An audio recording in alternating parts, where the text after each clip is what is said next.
Hi అందరికీ! అందరూ ఎలా ఉన్నారు? Hope everyone are doing good. ఈ వీడియోలో నేను ఒక 3 టిప్స్ మీతో షేర్ చేసుకోవాలనుకుంటున్నాను. అవి తెలుసుకోవాలంటే వీడియో ఎండ్ వరకు చూసేసేయండి. నేను 2, 3 వీడియోస్ బ్యాక్ ఒక వీడియోలో బ్రసికా ఫ్యామిలీ సీడ్స్ డైరెక్ట్‌గా weather temperatures morning temperatures 10 degrees అయ్యాక డైరెక్ట్‌గా బయట కూడా సో చేసుకోవచ్చు అని చెప్పాను కదా!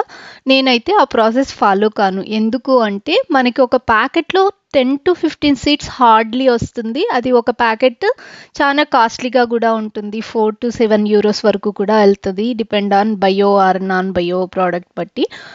సో, అంత కాస్ట్ పెట్టి మనం ఆ సీడ్స్‌ని బయట వేశాక ఏది తినింది, అది స్ప్రౌట్ వచ్చిందా లేదా, స్నేల్స్ వచ్చి తిన్నాయా, బర్డ్స్ తీసుకొని తినేసాయా అనేది ఏది అర్థం కాదు. ఇది కరెక్ట్‌గా స్ప్రింగ్ టైమ్ కాబట్టి బర్డ్స్ ఎఫెక్ట్ కూడా చాలా ఉంటది.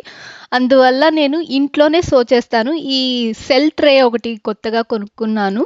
దాంట్లో 1 సీడ్ మాత్రమే ఏసి సాయిల్ కప్పేసి రోజు స్ప్రే చేస్తాను. హీట్ మ్యాట్ పైన పెట్టేస్తాను.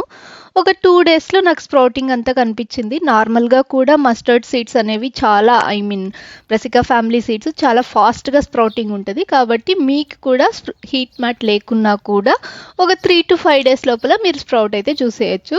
అది స్ప్రౌట్ వచ్చాక నేను ఇలా హోహ్‌పెట్‌లో నాటేసుకునేసి దానిపైన ఈ ఫ్రూట్ ప్లాస్టిక్ ట్రేస్ వస్తాయి కదా! వాటిని కప్పేసుకున్నాను గ్రీన్ హౌస్ ఎఫెక్ట్ ఇచ్చేకి.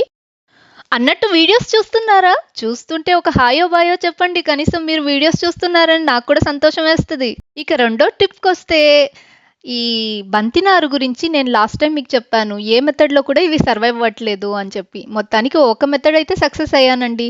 ఈ సెల్ ట్రేలో ఒక్కొక్క సెల్‌లో 2 సీడ్స్ మాత్రమే ఏసి నేను సో చేశాక అది కొద్ది రోజులకి స్ప్రౌటింగ్ వచ్చింది. స్ప్రౌటింగ్ వచ్చిన వెంటనే 2 లీవ్స్ రాంగానే నేను దాంట్లో నుంచి సెపరేట్ చేసి వేరే కంటైనర్స్‌లోకి మూవ్ చేసేసాను. సో, ఇప్పుడు మంచిగా ఎదుగుతున్నాయి అవి.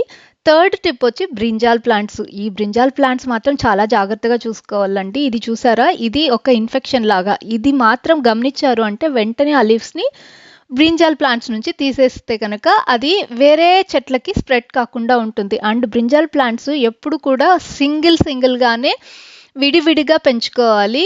ఒకే గ్లాస్‌లో కానీ, ఒకే కంటైనర్‌లో ఒక 3, 4 సాప్లింగ్స్ మాత్రం ఎప్పుడూ పెంచొద్దండి. ఎందుకంటే అవి చానా తొందరగా స్ప్రెడ్ అయితాయి డిసీజెస్. వాటికొచ్చే డిసీజెస్ ఏదైనా కూడా.